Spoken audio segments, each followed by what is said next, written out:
Kia ora koutou katoa, nau mai hara mai ki te ao Hākinakina, your sports show right here on your Tribal Pulse, Te Korimako o Taranaki 94.8 FM and 98.4 FM. Well, she is a runner whose journey reflects both resilience and community. She is a Taranaki-based marathon and endurance runner whose story spans early barriers for women in distance running, first ever marathons, international adventures, and a deep commitment to helping others reach their goals, from Rotorua to Mt Kilimanjaro, and from solo challenges to training alongside friends and whānau. Her journey is a powerful one. No mai hara mai, Raewynne Niwa. Lovely to have you on the show. Thank you. Yeah, lovely to be here. Awesome. Be looking forward to having a catch up with you on the show. Got a recommendation. You got to reach out to Auntie Raewynne. She's got a really cool story to share. So it's lovely to have you on the show. But first and foremost, you're a proud Taranaki local. Where were you brought up, and what was sport like growing up for you? Well, I was born in Stratford, and my parents, we had a farm up the Radnor Road at Midhurst, and our boundary of the farm was the boundary of the Taranaki maunga. So, and we were typical kids. You were allowed to leave home in daylight, long as you returned in daylight. So, you know, it was out there in the farm, having fun, running around. Yeah, just doing things that kids love to do. Yeah. Awesome. Beautiful part of the world out there on that side of the maunga out there at Wakahurangi, Stratford. Now, before running became your thing, like what were some of the other sports or activities that you enjoyed, and how did being active as a kid kind of shape the future that, became in terms of running in there? Well, I've always loved running. My parents took me to Stratford to athletics as a 5-year-old, and I had a lot of energy to burn, so that was one way of using it up. But yeah, I've always just liked running, ran everywhere instead of walking. But I had played a lot of sport. I played netball when it was 9-a-side, and softball, basically anything that was around. At Girls High, the more sport I could play, the better, because the less time in class. But over the years, I played softball for years for Railways, netball for Railways, played volleyball, again in the days when there were no women's team and they had a big discussion. I was allowed to play in a men's team for a couple of years. So awesome. And I've always sort of run, but just for my own purpose. I'd either to keep fit for my basketball or netball or whatever it was. And then a friend and I heard about these marathons and the long distance running, and I'd done a lot of track work and was getting a bit slow for that in my early 20s. So we investigated, and yeah, I was hooked. Beautiful. Great. Yeah. Beautiful. So played multi-sports. Now you spoke about track running. So you're saying in Stratford, that took place in Stratford, and then did that kind of draw you towards getting into marathons? Is that right? Yeah, well, I did the track there, and then when we training college, I kept doing track, and when we moved to New Plymouth, when Don and I left college and came to New Plymouth, there was a huge athletics club at Pukekura Park, so I carried on with that, and that just kept my fitness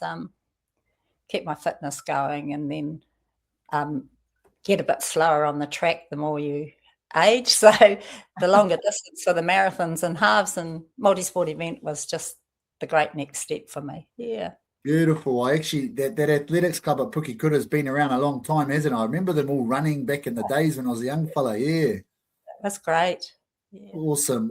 Now, your first marathon, Rotorua Marathon, I believe, came at a time when, women really hadn't been allowed to run in the event in the earlier years, apparently.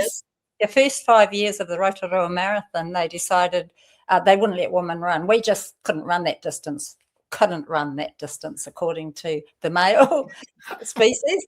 And then after 5 years, we were able to, but weren't quite game enough after all the overseas happened to a woman that ran events. But anyway, I did my first one in 1983, which was 9 years from when it started. And it was really quite interesting because you'd see kids or females on the sideline, "Mum, it's a girl," or "Go the woman," or, you got so much support. It was like you're a novelty. Yeah. Wow. a lot of people don't realise that too. A few years ago when I was coaching a group of younger girls that I run with, and they asked when I did my first marathon, and I said, 1983, and there was silence. And then one of them said, I wasn't born then. And so another one, nor was I. And turned out none of them were even born, but it was good because for them to know that, all that sort of stuff just hasn't been around forever.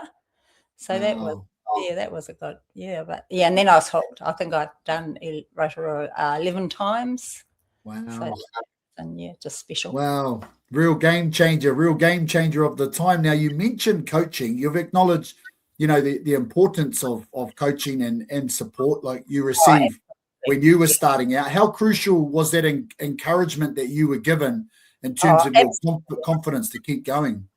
Absolutely. Without it, I'm sure could have been a different scenario. But Bruce and Cleve put so much time into me. And again, they weren't professional coaches. It was just two people that I ran with, but they did a lot of research. They sort of knew they'd run males. They'd already run the Rotorua Marathon, so knew the ups and downs of it. And maybe a perfect example is the first one. They said I ran with them and I needed to stay behind them. And without that, I'd have burnt out for sure. And it wasn't till 32K, they sort of stepped aside and said, right, away you go. Wow. That was, and I honestly would not have finished. I just was chomping at the bit and wanted to keep going. Just, calm down. You've got plenty of time. So that was really good. Yeah. So inspirational. And so from that, once I got past, you never get past, but I'll say once I got past my competitiveness and a lot of other people wanting to run 10K, or a lot of people want to break 2 hours for a half marathon and were asking for help. So I had to make it clear that I'm no expert, but I've got experience, and and I just loved it. It was so good. People have put time into me, so being able to give back was great. Yeah, beautiful. I love doing that. Yeah, love that giving back, for something that's given you so much in terms of your love and passion and what it's done for yourself and your wairua. So that's awesome. Well, whānau, we're having an awesome kōrero here with Raewynne about her journey in running and marathon, and we've got more to talk to, so make sure you stay with us. We're going to go to a quick break and be back shortly.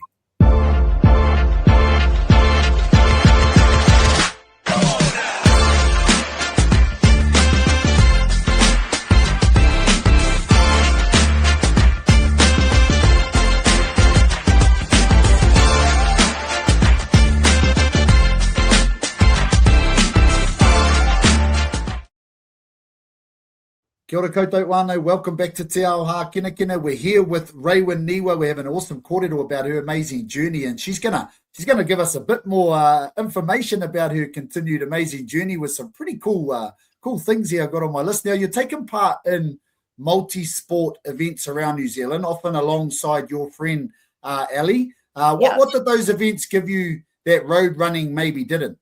Oh, well, we did, not with Ali, but I did a coast to coast in 1994 with another friend, and just fell in love with the off-road. It was sort of just the peace out there, the difference. And in those days, it was real off-road. You bush bashed, you were lucky if you found the flag. If you didn't, you had to have a whistle and a compass with you, and never more than about 150 so people ever in any of the events that we did. It was just, and it was a challenge. It was a new challenge. And like now, the off-road events are, I just call them trail events. And it's good, there's so many more people out, but so it's grown in popularity from less than 150 to over 3,000 in some of the events they have in Rotorua. So more people, the better. I also think that's what's kept me pretty much injury-free as well, because you're not just pounding on the pavement, step up, step. So, yeah. Love that. Now, running a marathon, I heard you did one near Mt Kilimanjaro and having be your first there. So is something most people, that's something, you know, most people only dream about. What was this experience like, both physically and mentally? Absolutely amazing. Again, my friend Ellie, she climbs mountains everywhere, and Kilimanjaro had been a dream of hers, but she knew there's no way I would go because the cold and me don't work very well together. But anyway, she found that there was going to be a marathon there. So, well, she knew I'd be hooked. And sure enough, we did it, went round Mt Kilimanjaro. It was sort of a sad story to start with because the Maasai people who are nomadic and the deserts there had been there for years, but they wanted to use the land for cropping coffee. So they'd been brought into the villages, but nothing to do. And unfortunately, we're turning to drugs. So the idea of this marathon was to try and give them something to aim for. And because they're active people, that's what it was. But yeah, it was a different experience, different people.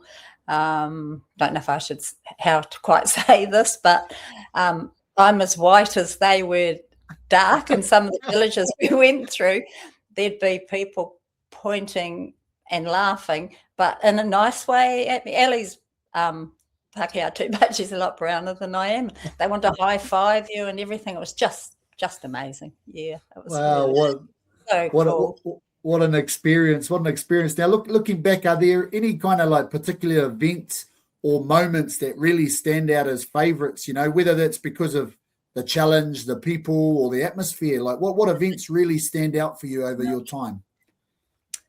I don't know. There's so many. Definitely the run and the bike leg that I did on Coast to Coast. Maybe there was one. There's a lot of events they don't have anymore now because the security and support and everything that the organisers have to have. It's just cost prohibitive. But there was one called Trees to See, and it started on the at the ski fields at Ruapehu, and you ran through bush and everything down there, and then you had a stint across farmland, and that night we stayed in a farmer's paddock and the locals put on a hāngi for us, and then the next day there was a bike ride down Paraparas, and then I had a 30k run, I think, and then there was a 2 nights sleepover, and then finally we finished at Castle Cliff Beach on Wanganui. So that was amazing. That was really exciting and so different.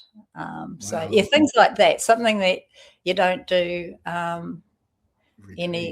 every day. Yeah. So that was really memorable. Maybe another one. They used to have one that goes from one side of the Coromandel Peninsula over to the other, and there was a bike to start with, and then I did the run over, and then it was a kayak. But I don't like heights, and at one part of this run there was quite a high swing bridge, and I thought, I'm just going to turn around and go back, and Ellie will just find out I'm not there. And I was almost crying. And anyway, the lady who was over the other side of the bridge, I hear her saying, look at me now. And the voice like this, and I sort of looked up, and she made me focus on her. And I don't think I'd have ever got across otherwise. But, I didn't forget that one in a hurry, and I was so glad to be over. I actually did burst into tears, but luckily the bush thing we ran through afterwards was just beautiful. So, yeah, that's definitely memorable. That's awesome. That's awesome. Now, you've spoken about how much you enjoy helping others, reach their goals and seeing them succeed. What does that give back, to you personally? Like, what does it mean to you personally? Well, actually, I think I get more excited when they reach their goals than I did when I reached my own. It's just that, love of helping people, and because it's running too, I suppose. But sometimes there are other forces come into that, but there's nothing greater than actually seeing them reach their goal.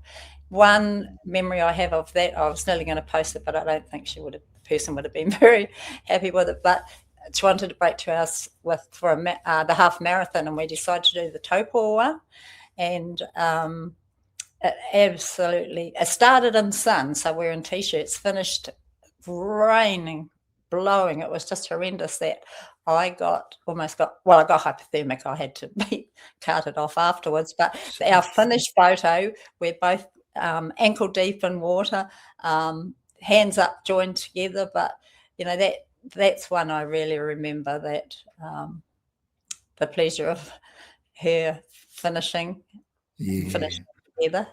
Awesome. Now you're also what's that? And I was just saying, all conditions, everything, it doesn't matter when you're running, nothing's ever cancelled. So that's one thing. Yeah. That's awesome. Now you're also connected with Taranaki Tour, which is all about whānau and hauora and participation. How important is that kaupapa of inclusion and community, in endurance sport today? Oh, that kaupapa is just amazing. And Alf and Aro, Marina, some of the original starters with that. Amazing, just amazing. And it was over the road from us. We just live opposite the sports ground. And one thing that sticks in my mind was this gentleman who turned up, who struggled to walk from there to our house, which is probably maybe 200 metres max, to see him striding up Manakarihi Hill to Manakarihi Intermediate School. Just the power of other people's support. Just the camaraderie, the friendship, and when you go away to events, the kakaherd, the t-shirts, everything, everybody knows you. You just, great support. Yeah, it's amazing. Absolutely amazing.